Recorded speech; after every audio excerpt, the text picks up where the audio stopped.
We all have the Wizard101 game that we come to love, and we all wanted it to spread around to the world. There are currently 8 servers, one in France, Germany, 2 in China, one in the UK, and Taiwan, and 1 in the US. I'm not sure if I got all of them, but whatever. Now this video is going to be dedicated to Wizard101 in China, because there are many noticeable differences within the game that not that many people know about. And a lot of the spells had to be changed. Oops. But anyway, let's get started with this. Wizard City is but one of the many worlds of the Smile. Here, young students like yourself is but one of the many worlds of the Smile. Here, young students like yourself learn the ways of magic. It is an extraordinary school for extraordinary students, a place of enchantment. It is an extraordinary school. You will make extraordinary friends, see amazing sights, and do incredible things. You will make great friends, see amazing sights, and do incredible. Great forces will be yours to command. Your studies will give you power beyond your wildest. Not everyone seeks their better. Great forces will be yours to command. Is not always used to good ends. Not everyone seeks their betterment from study. Doing magic is not always causing destruction. Good ends. Dark forces are afoot, doing great evil, causing destruction to save the worlds of the Smile, to defend all that is good. As you can clearly see right here, this is in English, and it's kind of weird for a Chinese game, and it doesn't show some of the unchanged spells, but whatever. Now, the main point of this is navigating through the website. They log in differently, the launcher looks differently, and now signing up is a different process. For one, you need a parent's ID to do it for a membership, and you can use a temporary account which will be deleted upon you exiting the game. Now, why didn't we have this? I don't know. But we got Cyrus Drake and big old fat slob over here, so let's go on to more details, which I'll be showing you guys now. There's also another way of how you could sign up, which was through the Wizard101 creator, which is in English too. You can also do it on the English version of Wizard101 on the US and UK server. Now, as you see right here, it's asking you all sorts of questions, and for some reason it's not in a JPEG file, it's actually an actual text which you can copy and paste. I found that out later off camera, but that's not as important. It actually does create the wizard, however,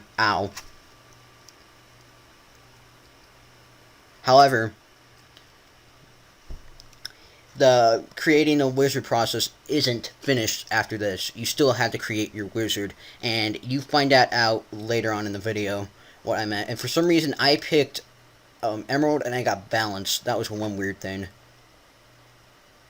All the explanation videos are still in English, and now I'm going to get to the explanation of how you sign up and temporary users. Now, upon you installing the game, it isn't really that hard. You just go to their website. There are 2 languages which you can pick through, and one of them is Mandarin. The other one is Advanced Chinese. I don't know what the fuck to call it, honestly. And once you pick it, it looks exactly like our old login screen, but now we have the aqua background. Well, you get that most of the time. Anyway, when you go onto the website, you will notice that it looks a lot different than what we have. There's a lot more of, like, advertisements, and for one, membership is called VIP instead of membership. I don't get what the fucking difference is. Now, as you see right here, the top thing, I translated it. It says password, confirm password, and verification code. Now, I was wondering, what the fuck would be the username then? There is no username. Instead, they get something called Mimi numbers, And as you see right here, it says Mimi. Oh, no, not Mimi. It says ID. So you're going to have to get that from a parent if you're in China and actually doing this. But I'm not from China, therefore I had to do it the simple way out. And I put in a password and just put in the verification. Yes, this is me recording it. Come on, go through. And then you'll see right there it says Mimi number. And then, yeah, it says Mini or Mimi. I don't know why they would have that. But apparently you would add that into your username field. And it would be a temporary username. It's kind of like Club Penguin when you first sign up. You would get a random number for your username. Or your name would show up to other people in Club Penguin as a number. Until you get membership. Now, hold on. Okay, now upon opening the launcher, you will see Sorcery Stones open for some reason. I don't know why we don't have this on our launcher, but some of the government laws, which I'm going to explain later, that had to do with this game, kind of made it a little bit educational while you're installing the game. So you would have to play Sorcery. You can play Sorcery Stones if you wanted to. And why we don't have this in our launcher, I don't know. But God, it's freaking boring when you're installing that. And you imagine you have like a freaking slow computer. Anyway, the next couple minutes is just me playing Sorcery Stone, so I'm just going to skip that down now. Okay, there is no more footage other than the actual gameplay, which I'm going to show. Now, the main differences within the system of the game was, first off, I'm going to be talking about laws in China. Now, you cannot have certain portrayed artwork in certain games in China. And you know, in a lot of dungeons or towers, they're just basically just bones sitting around in shelves or whatever. All of that had to be removed because of that being disrespectful to the dead, and it was illegal in China. Imagine how badly that's going to impact the game, especially the School of Death. A lot of things there were not appropriate in China and had to be edited. And, for example, Skeletal Pirate is now a freaking Skeletal Scarecrow. Because Skeletal...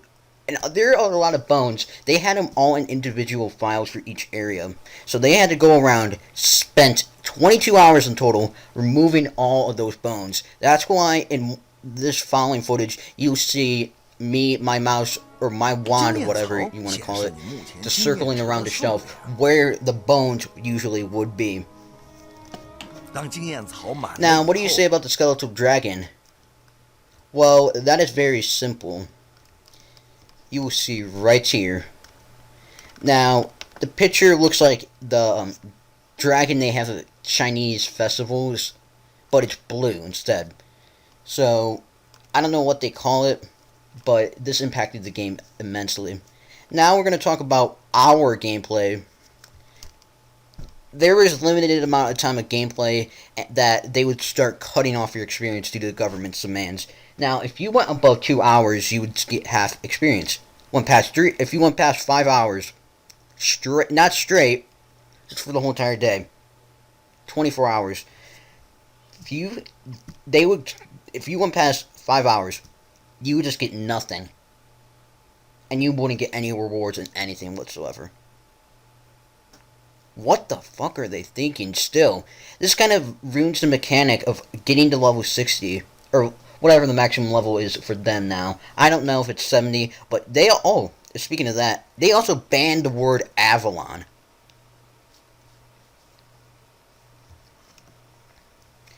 Okay. Besides that, there isn't really that much. Oh yeah, English is allowed for it. There's only 3 realms in the game, and instead of using words for symbols, like, you know how it would say shopping district right on top of the tunnel, it just has a symbol instead. Except for, this is really funny actually, the bazaar sign in English is still there. They still didn't get that out. I don't know why. It's probably because it was incorporated into the building design. But that's really off topic. Now when we actually get to gameplay. Now upon starting the game, you'll notice a lot of differences, such as credits to various companies. And this is where you left off if you used the Wizard Creator. And you could also be able to type in your own name instead of selecting from pre-selected words. As you see, that won't, cuss words don't work, even though it's in a different language.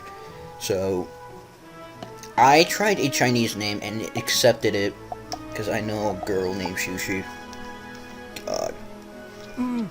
你好，这么说你就是我们的新学生吧？我叫 Ambrose sounds a lot different. 是拉文霍的魔法学校的校长。 But what is even more creepy is Mouse there. 现在 Stare Ambrose. What scared the crap out of me was the fact that they copied and basically used the same voice in English for that line. Now, here is the rest. 我来这里是为了完成我尚未完成的事情。这就是你新招收的学生吗？我的手下会好好招待他的。快点，年轻的魔法师，就拿这个魔法盒去对付那些怪物，我来对付 Stare。 Alright, so I was like, okay. That is a really big change in character voice. Probably one of the biggest I've seen. Now, the spells are different. I'm just going to skip right to the chase. They use Skeletal Pirate or Skeletal Scarecrow, what they call it now.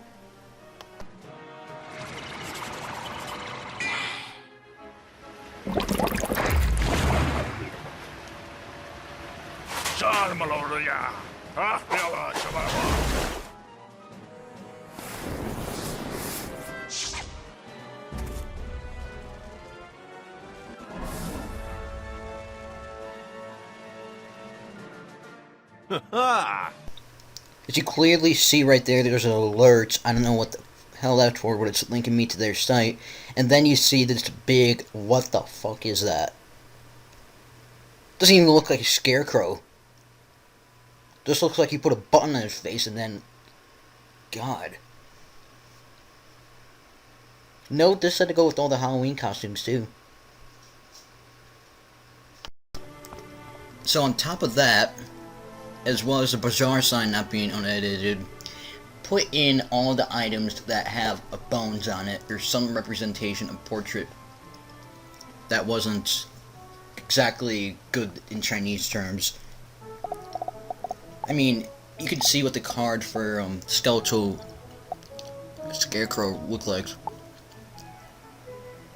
You'll see it in a minute, but yeah, it looks screwed up.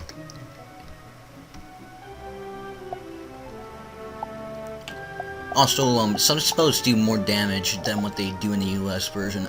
It's kind of weird too. But I don't really go over the furniture. Oh yeah, there's the dragon.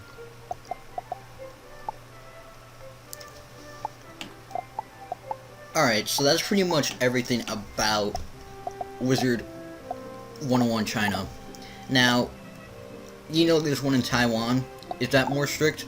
Well, I probably won't be going over that. I hope this gets a lot of positive feedback. I worked hard on this, and I hope it pays off. This is Mike from CGM Network. See you next time.